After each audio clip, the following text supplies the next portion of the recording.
अस्सलाम वालेकुम रहमतुल्लाहि वबरकातुहू। क्लास 7 के बच्चों, आज हम सबक नंबर 12 रामायण और महाभारत इसका लेसन आप लोग को पढ़ाएंगे।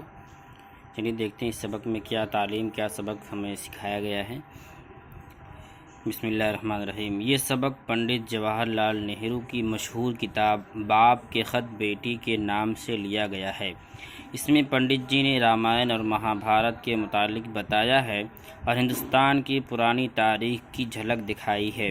असल किताब अंग्रेज़ी में है, इसका तर्जुमा उर्दू में भी हो चुका है।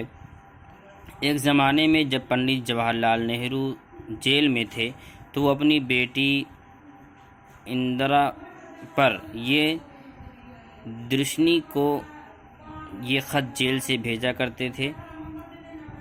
बाद में ख़त एक किताबी सूरत में छप गई और 1964 ईस्वी में इनका इंतकाल हुआ।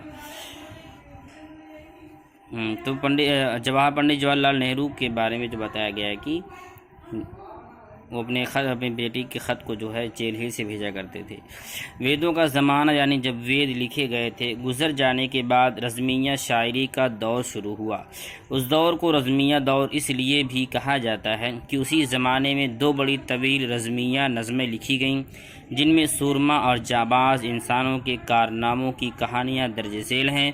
ये नज़में इतनी तवील हैं कि दो किताबें ही तैयार हो गई हैं जो रामायण और महाभारत के नाम से मशहूर हैं।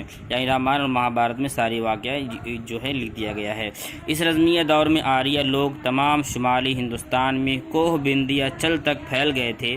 यही सरजमीन जहाँ ये आर्य लोग आबाद हो गए आर्यवर्त कहलाई। आजकल जिस इलाके को सूबा जात मुत्तहिद या वस्ती देश कहते हैं वो इस ज़माने में मध्य प्रदेश यानी मरकज़ी देश कहलाता था और बंगाल को लोग वंगा कहते थे।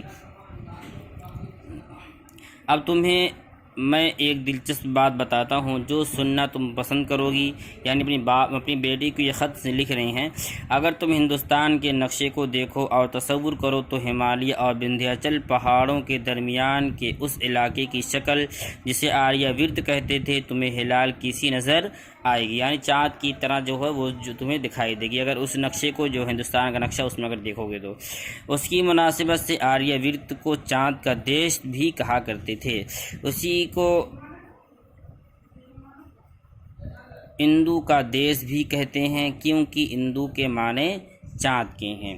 ठीक है, तो ये आज की रीडिंग इतनी ही करवाई जाएंगी। फिर इंशाअल्लाह अगली वीडियो में आप लोग को रीडिंग करवाई जाएंगी। फिर आप लोग जो है इसको अच्छी तरीके से रीडिंग कर लीजिए। अस्सलाम वालेकुम।